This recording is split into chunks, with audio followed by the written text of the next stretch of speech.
I'm Sophia, 29 years old, sitting in this courtroom watching my husband of 6 years laugh as he signs our divorce papers. Miguel always thought I was just a naive small-town girl with no real ambition. Little did he know that while he was cheating on me with his coworker, I was building an empire right under his nose. The judge is about to read my financial disclosure, and I can't wait to see that smug smile vanish from his face.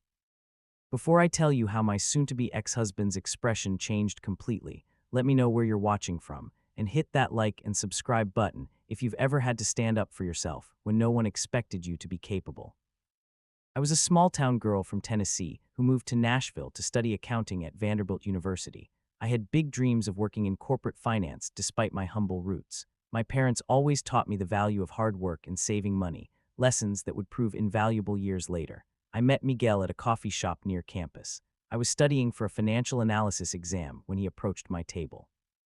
He was a third-year law student from a traditional Nashville lawyer family, radiating the kind of confidence that only comes from never having to worry about money a single day in his life. "You've got potential. You just need the right guidance," were his first words to me, my accounting textbook spread out on the table.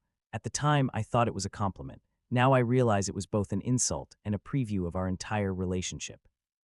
He seemed perfect, ambitious, charming, successful, and seemingly interested in me despite my ordinary background. Our romance was whirlwind. Miguel took me to restaurants I could never afford, weekend trips to Gatlinburg, and introduced me to a lifestyle I'd only seen in movies. But from the start, he was constantly refining my tastes and social circle. He criticized my Target clothes, suggested I cut my hair in a more sophisticated way, and made subtle comments about my college friends having a limited worldview. I was earning a modest income working part-time as an accounting assistant at a small firm. I loved my job, the analytical challenges, and the satisfaction of seeing the numbers line up perfectly. Miguel, however, referred to it as my little job and frequently suggested I didn't even need to work. "Why stress yourself out for pennies when I can give you everything you need?" he'd say, not understanding that my career was about more than money. It was about my identity and independence. After 18 months of dating, he proposed during a romantic weekend in Gatlinburg. The ring was dazzling, the champagne expensive, and the moment perfectly orchestrated for maximum impact. Several people in the restaurant even clapped. It felt like a fairy tale, and I said yes without hesitation. Our wedding was an intimate ceremony in Savannah, Georgia, my choice, despite pressure from his family, for something grander in Nashville. Looking back, I realized that was one of the few times I managed to stand my ground against the Hernandez family's expectations. At least it was in a respectable location, even if it was simple. His mother, Esperanza, commented with a tight smile that didn't reach her eyes. That was my first real taste of how his family saw me, as someone not quite good enough for their son. After our Caribbean honeymoon, we moved into his house in Belle Meade, one of Nashville's most exclusive neighborhoods. Everything was sleek, expensive, and cold, much like his family. I tried to add personal touches, photos, colorful art, plants, but Miguel preferred a minimalist aesthetic that showcased wealth over our personality as a couple. The first signs of trouble appeared within months. Miguel questioned every decorating decision I made, criticized my choice of friends, and made subtle digs about my career. "Accounting is so pedestrian," he said once after meeting some of my colleagues. "You have the potential to be exceptional, but you're wasting it on bookkeeping for companies no one's heard of." I tried to fit into his social circle. The wives of other lawyers and executives who spent their days shopping or attending charity events were nice enough to my face, but I never felt truly accepted. I overheard one of them at a dinner party refer to me as Miguel's experiment with the middle class. Instead of defending me, Miguel later suggested I try harder to fit in, maybe upgrade my wardrobe or take tennis lessons. "They just need to see you're making an effort to adapt to our lifestyle," he explained, as if my identity was something to be molded and fixed. Those early years were a confusing mix of luxury and loneliness, being showered with expensive gifts while feeling my self-worth erode. Slowly, I was becoming what Miguel wanted, a trophy wife who reflected well on him, while the independent, creative woman I'd been faded away. 2 years into our marriage, the tensions simmering beneath the surface began to boil over. Miguel had always been particular about our finances, but his behavior became increasingly controlling. Despite our joint accounts, he questioned every purchase I made while spending lavishly on himself without discussion. "Did you really need another set of professional development books?" he'd ask, scrutinizing the credit card statement. "That's $150 that could have been invested." Meanwhile, he didn't think twice about dropping thousands on a new golf membership or expensive watches. Gradually, I found myself isolated from my friends and family. Visits to my parents in small-town Tennessee became less frequent because Miguel always had an excuse, a work event, a client dinner, or simply that rural Tennessee is too provincial for my taste. My college friends stopped calling after Miguel made it clear they weren't sophisticated enough for his home. Your friend Jessica asked if our wine was from California. He scoffed after a dinner I'd hosted. As if we'd served domestic wine to guests. It's embarrassing, Sophia. My career, once a source of pride, became a constant battleground. When I was offered a promotion to senior accountant, Miguel was dismissive. Is the modest pay bump worth the extra hours away from home? He questioned. We're planning to start a family soon, remember. This was news to me. Whenever I brought up having kids, he always said the timing wasn't right. It was around this time that I discovered my passion for financial consulting. The firm where I worked was expanding its services, and I volunteered to learn the ins and outs of advisory and strategic planning. I found I had a natural talent for understanding investment patterns and creating financial strategies that delivered real results. Excited about this new direction, I shared my idea of eventually starting my own boutique financial consulting firm with Miguel. His response was crushing. Sophia, be realistic. Starting a business requires business acumen, which is exactly your strong suit. Besides, most small businesses fail within the first year. Why risk what we have? Our approaches to money highlighted our fundamental differences. Miguel believed in conspicuous consumption, the right address, the right car, the right vacation spots, all to maintain an image of success. I, with my middle-class upbringing, believed in saving, investing wisely, and finding value beyond high price tags. As our third anniversary approached, Miguel's late nights at the office became the norm rather than the exception. Important client, market analysis, quarterly reports, his excuses varied, but his absence remained constant. I ate alone most nights, went to bed alone, and increasingly lived the life of a single person but with the financial scrutiny of a child receiving an allowance. Our first truly major fight came after his family's annual Christmas gathering. On the drive home, his mother had pointedly asked when we'd give her grandchildren. I mentioned I was ready whenever Miguel was, only for him to smoothly change the subject. When I confronted him at home, his reaction was cold. Kids are a massive responsibility and expense, he said, loosening his tie. With your modest career and my family's expectations, any child of ours would need trust funds, private education, the right connections. We're not there financially yet. We're not there yet, I questioned, genuinely confused. Miguel, you earn six figures. Your family has generational wealth. What are we waiting for? His response was revealing. My money isn't the issue. You haven't established yourself properly yet. What would you contribute to a child's future? The sting of his words festered for days. His dismissive attitude toward my career insignificant. He called my salary during another argument, solidified something in me. I needed financial independence, not just for myself, but for my sanity. That week, I opened a separate bank account at a different bank and set up a small direct deposit from my paycheck. Not enough for Miguel to notice if he checked our joint accounts, but enough to start building something of my own. Simultaneously, I began educating myself on financial independence. I read books on investing, took free online courses on business management, and subscribed to entrepreneurship newsletters, all in private browsing modes, careful not to leave digital traces for Miguel to find. The woman who had once been swept away by grand gestures and fancy dinners was slowly waking up to the gilded cage she lived in and planning her escape, one small step at a time. While Miguel continued his late nights at work, I began laying the groundwork for my independence. Using my growing separate savings, I registered a small business entity, Sophia Financial Solutions, and built a simple but professional website showcasing my portfolio and services. My first challenge was finding time to work on my business without Miguel knowing. I converted our rarely used guest room into a home office, explaining to Miguel that I needed a dedicated space for continuing education to advance at the firm. He barely paid attention to the change, dismissing my professional development as cute ambition rather than a serious endeavor. Just don't let it interfere with our social obligations, was his only concern. My first client came by a stroke of luck at our local coffee shop.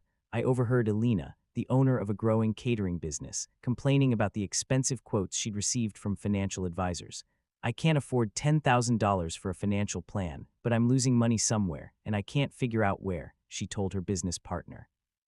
I introduced myself, explained my background, and offered to help her for a fraction of the cost, with the understanding that I was building my portfolio. Elena took a chance on me, and the results exceeded both our expectations. I identified inefficiencies in her cash flow, restructured her payment terms with vendors, and created an investment strategy for her profits that boosted her returns by 40% in the first quarter. The transformation was dramatic enough that she referred me to other small business owners in her network. Working with Alina not only gave me my first success story, but also a genuine friendship, something I'd been missing in Miguel's curated social circle. She was authentic, hardworking, and appreciated my skills in a way my husband never had. "You have a gift, Sophia," she told me over coffee one day. "You understand money in ways that help real people build real wealth. Don't let anyone tell you otherwise." I worked late nights while Miguel was on his increasingly frequent business trips, turning our walk-in closet into an improvised office for client calls, using blankets to muffle the sound. Each new client was both thrilling and terrifying. Thrilling because my business was growing, terrifying because discovery would mean confrontation. The learning curve was steep. I made mistakes, undercharging for complex projects, occasionally overpromising on deadlines, but I learned quickly. Each client taught me something new about running a business, setting boundaries, and valuing my own expertise. I used my savings to invest in essential software and certifications, carefully hiding the charges among household expenses or making cash purchases. My client list grew steadily over the course of a year, mostly through referrals and word of mouth. Instead of spending the profits, I reinvested most back into the business and began setting aside a portion for strategic investments. Miguel remained oblivious, attributing my growing confidence to finally adapting to our lifestyle rather than professional fulfillment. A pivotal moment came when I worked with a tech startup founder whose financial restructuring, post-consulting, helped her secure a major funding round. The success story was featured in a Nashville business magazine. I had to decline being named, citing privacy reasons, but the credibility gave me access to larger clients. Through Alina, I met Patricia, a serial entrepreneur who had sold her previous company for 8 figures and was launching a fintech startup. Initially hearing me for a small project, Patricia quickly became both a valuable client and a mentor. "You're charging too little for your expertise," she told me bluntly after reviewing my fee schedule. "Triple your rates and see how your perceived value changes." She was right. When I raised my fees instead of losing clients, I attracted more established businesses willing to pay for quality. Patricia also introduced me to the world of angel investing and strategic portfolio management. "Cash loses value sitting still," she explained. "You need to make your money work for you." Under her guidance, I began making strategic investments in startups, including Patricia's new fintech venture, which focused on AI-driven financial planning tools.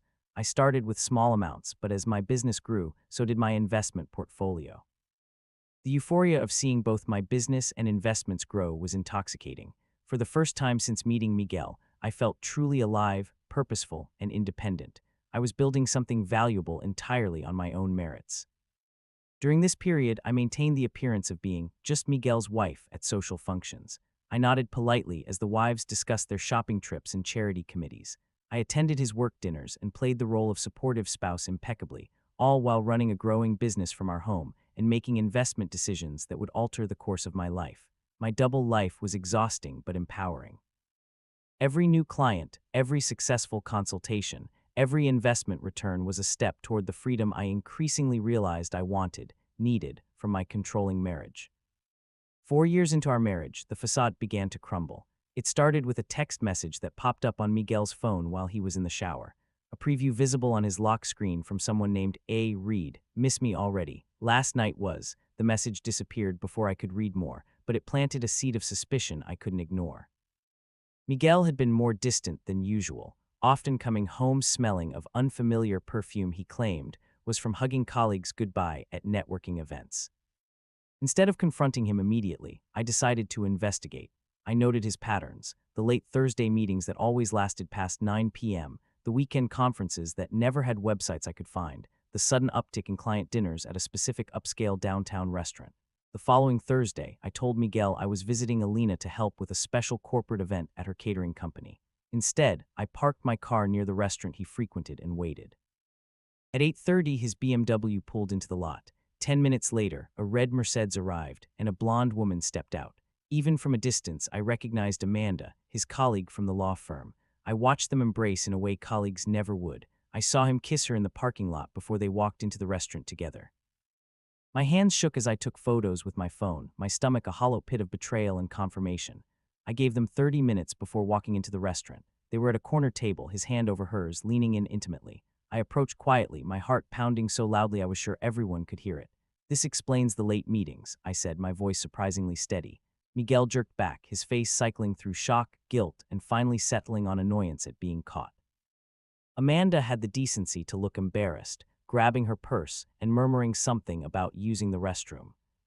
Sophia, this isn't what it looks like, Miguel began, using the same smooth tone he employed with difficult clients. Really, because it looks like you're dining with your girlfriend while your wife thinks you're working. The conversation that followed was surreal.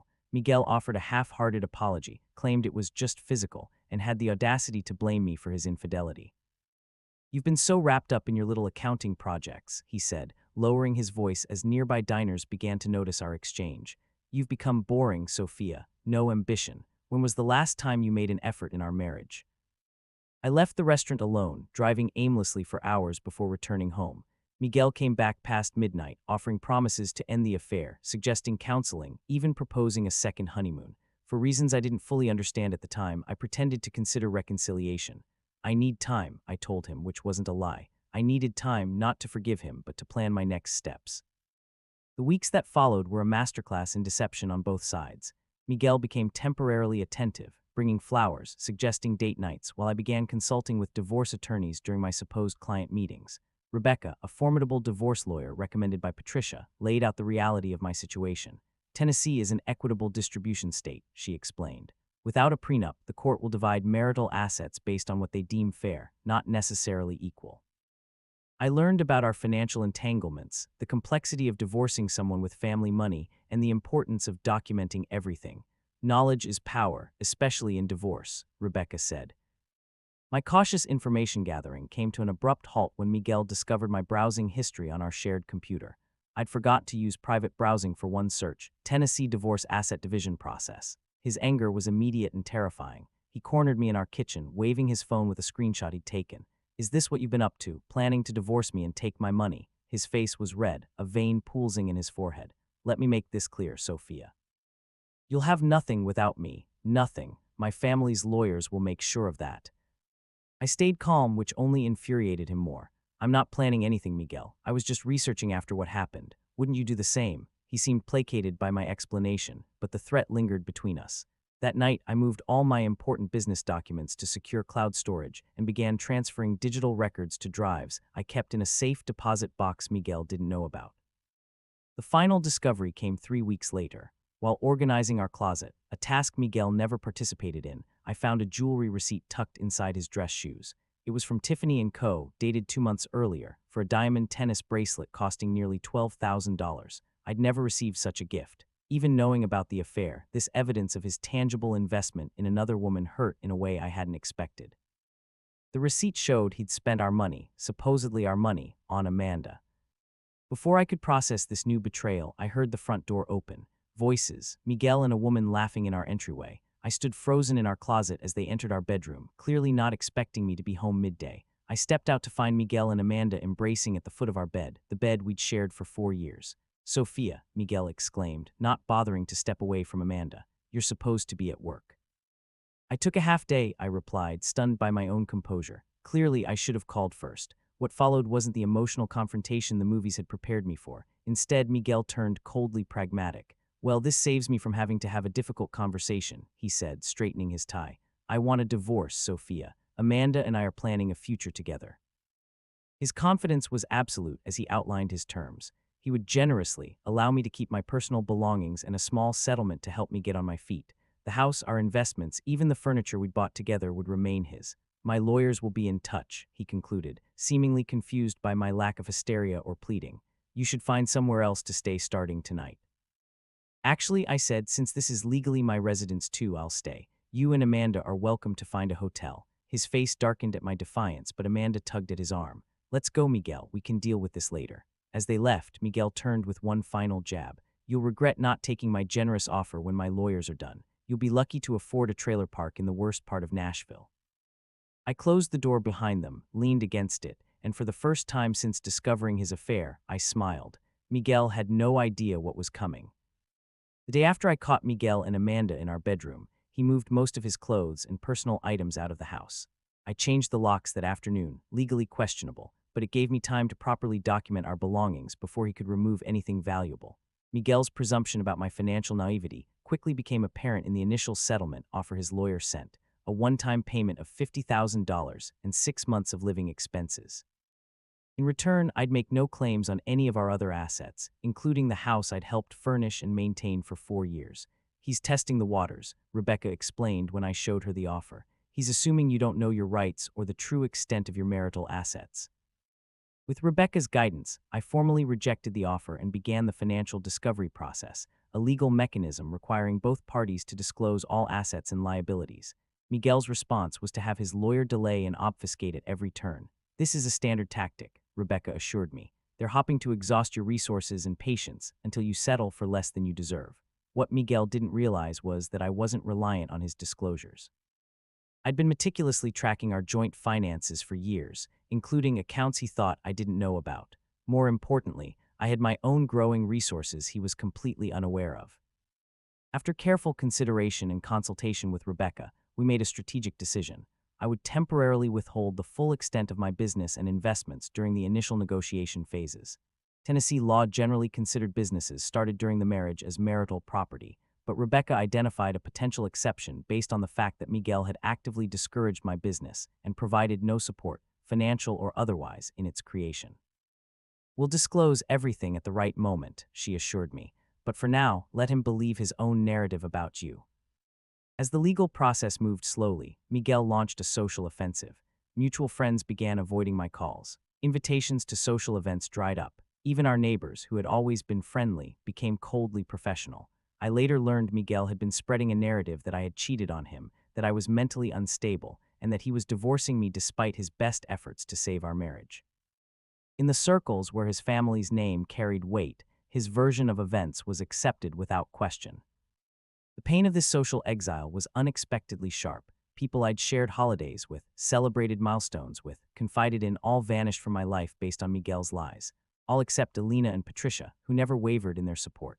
People who believe gossip without hearing both sides aren't worth your energy, Alina told me over emergency pastries in her catering kitchen after a particularly rough day. Focus on building your new life, not mourning the old one. Miguel's attempts to intimidate me escalated as he realized I wouldn't quietly accept his terms. There were late-night phone calls with thinly veiled threats about making sure you never work in the city again, and even a suggestion that he'd report my business for tax irregularities, an empty threat, as my business finances were meticulously documented. His family joined the pressure campaign. His mother, Esperanza, called to reason with me. We always knew you weren't right for Miguel, she said, her voice dripping with condescension. But we accepted you because he chose you. Don't make this difficult, Sophia. Take what's being offered and move on with dignity. I maintained my composure through it all, a skill I'd honed over years of enduring subtle slights at Hernandez family gatherings.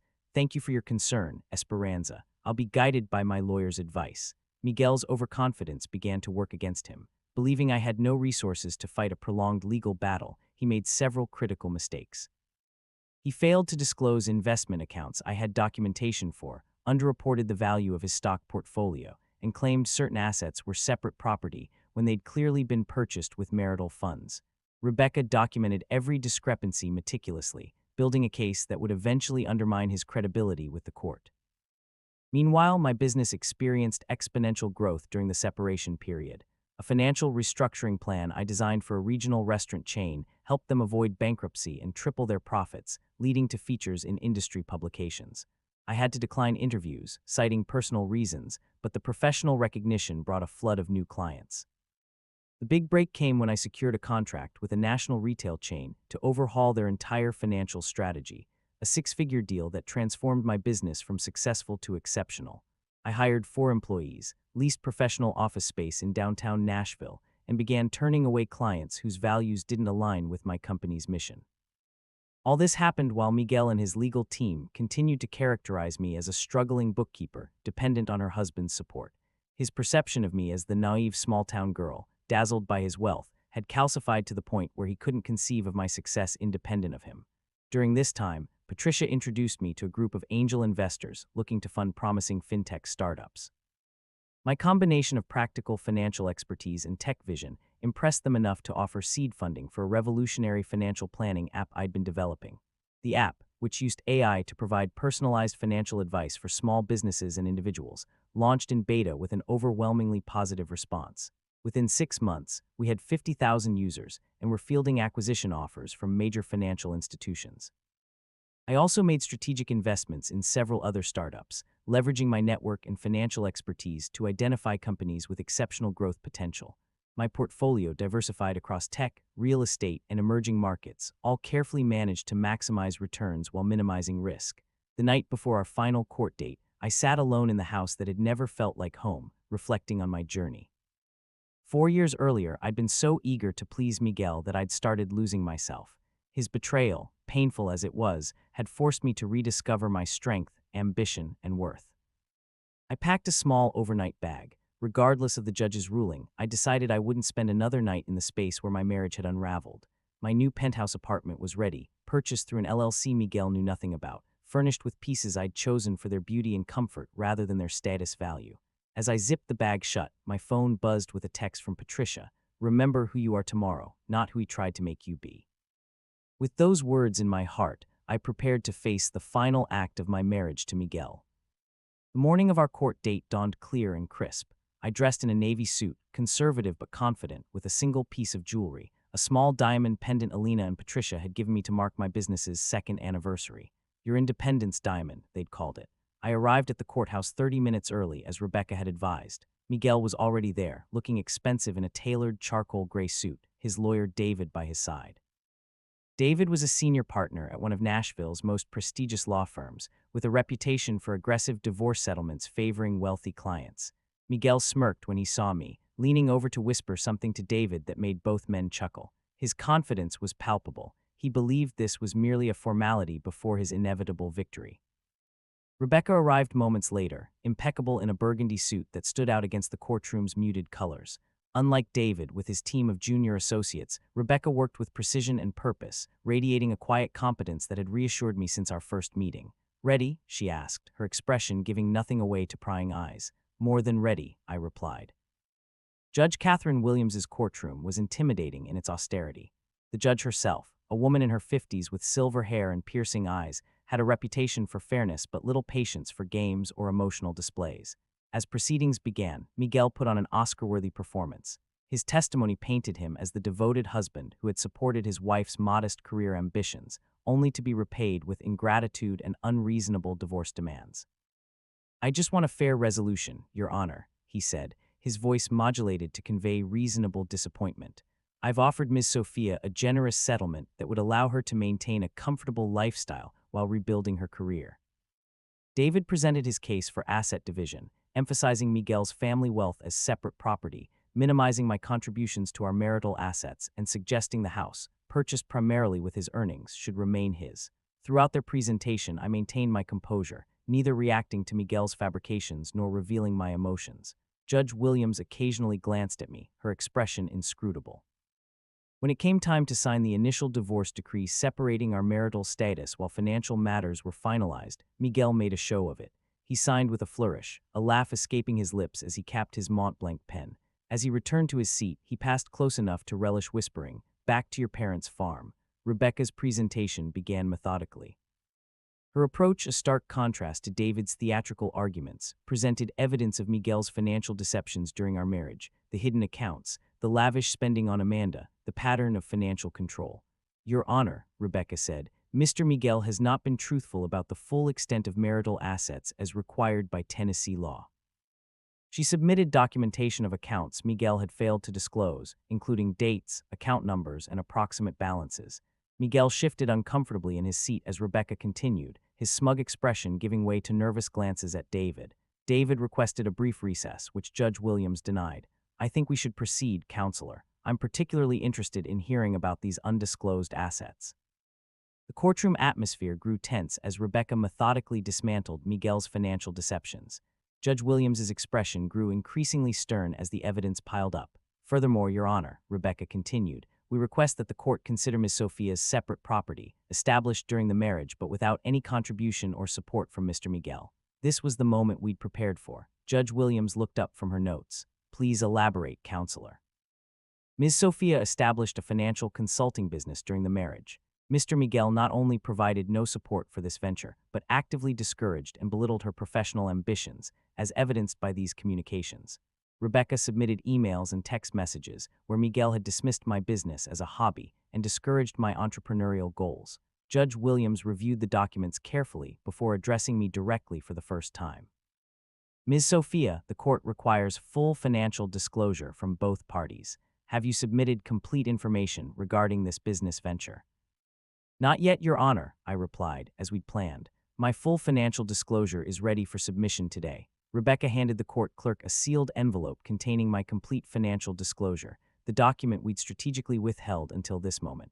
I request that the court review Ms. Sophia's financial disclosure before making any determination on asset division, Rebecca said.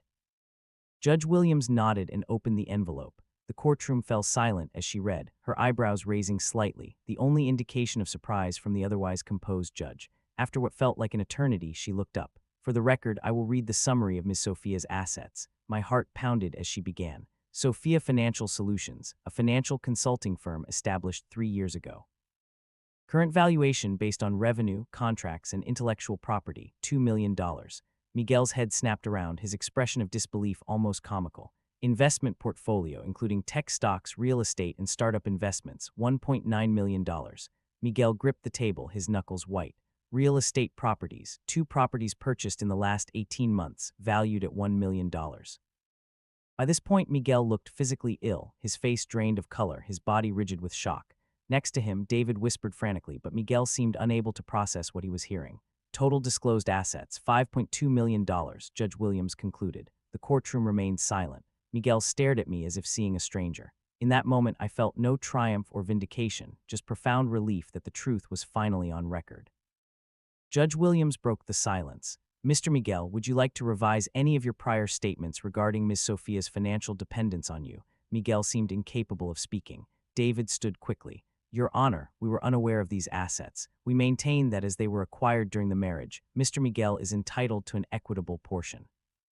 Rebecca was ready for this argument. Your Honor, we direct the court's attention to the prenuptial agreement signed by both parties before the marriage, specifically Clause 15. This was our ace. When we reviewed our prenup years after signing it, Rebecca had discovered a clause Miguel's own lawyers had included. Any business venture created by either spouse during the marriage, without capital investment from the other spouse, shall remain separate property in the event of divorce. The clause was likely included to protect Mr. Miguel's potential business ventures, Rebecca explained. However, the language applies equally to Ms. Sophia's business, which she built without any financial contribution from Mr. Miguel. Judge Williams reviewed the prenuptial agreement, nodding slowly. The language is indeed clear. Ms. Torres, please continue. Rebecca outlined how I'd built my business from scratch, using my own savings and reinvesting profits, all while Miguel actively discouraged my efforts. She submitted statements from clients and mentors attesting to my independent work and business acumen. Throughout Rebecca's presentation, I watched Miguel, the man who had laughed while signing our divorce papers just hours earlier, now sitting frozen, his confident demeanor shattered. Amanda, who had been seated in the gallery, slipped out of the courtroom, her expression unreadable. Judge Williams took 20 minutes to review all the documents before delivering her ruling. When she returned, her decision was clear. Based on the evidence presented and the terms of the prenuptial agreement, the court finds that Sophia Financial Solutions and its resulting investment portfolio constitute separate property belonging solely to Ms. Sophia. Miguel made a strangled sound, something between a gasp and a protest. Furthermore, Judge Williams continued, given Mr. Miguel's failure to fully disclose marital assets as required by law, the court is inclined to view the division of remaining marital assets in a light more favorable to Ms. Sophia. The rest of her ruling was a blur of legal terms, but the outcome was clear. I would keep my business, my investments, and my properties. Additionally, I would receive a larger portion of our actual marital assets due to Miguel's deception. The house would be sold, with the proceeds divided according to the judge's formula, which heavily favored me. As we stood to leave, Miguel approached me, his lawyer trying unsuccessfully to stop him. You planned this, he hissed, his face contorted with anger and humiliation. All these years you were just waiting to take me down. I looked at the man I had once loved, now a stranger consumed by his own narrative of victimization. No, Miguel, I said. I built something while you were busy destroying what we had. That's the difference between us. Rebecca gently guided me away, leaving Miguel standing alone in the emptying courtroom, the remnants of his superiority complex lying in ruins around him. Walking out of that courthouse that day felt less like a victory and more like liberation. The weight of deception, both Miguel's and my own necessary secrecy, lifted from my shoulders with every step down those marble stairs. Today, my company has expanded internationally. my investments continue to grow, and I've used my resources to establish a foundation helping women achieve financial independence. Miguel tried for reconciliation once he learned my net worth, but I had moved far beyond the woman who once sought his approval. If you're watching this and facing your own crossroads of being underestimated or betrayed, remember that sometimes what feels like an ending is really a beginning in disguise. Your worth isn't determined by someone else's inability to see it. Have you ever had someone underestimate you only to spectacularly prove them wrong? Share your story in the comments below, and if this resonated with you, please like, subscribe, and share with someone who might need to hear that their worth isn't defined by someone else's perception. Thank you for listening to my journey, and remember, sometimes losing what you thought you wanted leads you straight to what you truly deserve.